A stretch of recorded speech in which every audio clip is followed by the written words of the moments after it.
अनोखा रिश्ता 7 सालों से नहीं टूटा अब तक रिकॉर्ड। साड़ी के शोरूम में हर दिन पहुंचती है ये गाय। मालिक ने बनवा रखा है बैठने के लिए गद्दा।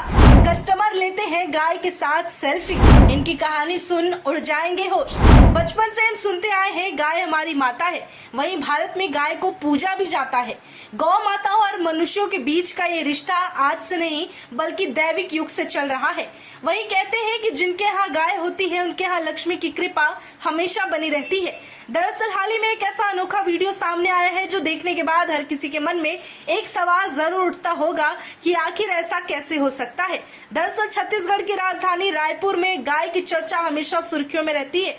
चर्चा में रहने की वजह दुकान के मालिक के साथ उस गाय का अटूट रिश्ता है। रायपुर में साड़ी के एक शोरूम में जहां हर दिन एक गाय उस दुकान में आती है, अंदर आती है, अपनी जगह पर बैठती है और वहां का मालिक इस गाय को भगाने के बजाय उसे प्यार करता है। वैसे आमतौर पर जब भी किसी दुकान या कहीं पर गाय घुसने लगती है तो उसे भगा दिया जाता है, मगर ये दुकानदार उन्हें न केवल बेहतर स्थान देते हैं बल्कि हर दिन प्रसाद भी खिलाते हैं। मीडिया रिपोर्ट्स की माने तो ये कहानी पद्मा डाकलिया और चंद्रमणि नाम की एक गाय की है। जहाँ रायपुर में एक पंडरी कपड़ा मार्केट है, वहाँ पर एक शोरूम है जिसके मालिक का नाम पद्मा है और उनके दुकान में रोजाना एक गाय आती है जिसे वो बहुत प्यार से चंद्रमणि कहकर उसे पुकारते हैं। वहीं ये गाय वहाँ शोरूम में खुद से दरवाजा खोलती है, बड़े ही आराम से अंदर आती है, दुकान के मालिक को ढूंढती है और उसके बाद खुद ही गद्दे पर बैठ जाती है। दुकान के मालिक उसे बहुत ही प्यार से सहलाते हैं, फिर भोजन कराते हैं। इतना ही नहीं, जो लोग उस दुकान में कपड़ा खरीदने आते हैं गाय को देखकर बहुत खुश होते हैं और उसके साथ सेल्फी लेते हैं।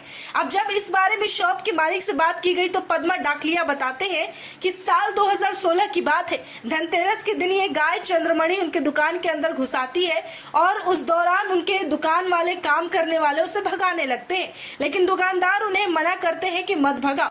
वहीं धनतेरस जैसे शुभ दिन पर गाय का उनकी दुकान में अपने आप आगमन होना कहीं न कहीं ईश्वर की तरफ से शुभ संकेत माना गया है और उन्हें उसके बाद प्रसाद खिलाया गया।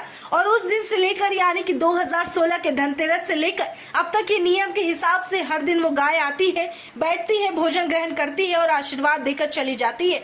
इतना ही नहीं, दुकानदार बताते हैं कभी कभी कपड़ा खरीदने आए कस्टमर जब ये नजारा देखते हैं तो वो भी हैरान हो जाते हैं, लेकिन रोजाना चंद्रमणि के आने से लोग अब उसे पहचानने लगे हैं। वहीं उन्होंने बताया कि ये बड़े ही आराम से गद्दे पर घंटों बैठती हैं, उसके बाद चली जाती हैं, लेकिन जब तक वो गाय होती है उस दौरान कस्टमर उनके साथ सेल्फी लेते हैं। आगे उन्होंने बताया कि अब चंद्रमणि और मेरा रिश्ता माँ बेटे जैसा हो गया है। इतना ही नहीं, दुकान के मालिक पद्मा बताते हैं कि खैरागढ़ में उनका एक मनोहर गौशाला नाम का ट्रस्ट भी है जो गायों की सेवा करता है। यहाँ से बीते साल छत्तीसगढ़ की राज्यपाल अनुसुईया से लेकर प्रधानमंत्री नरेंद्र मोदी को गौ यानी कि गाय से जुड़े घी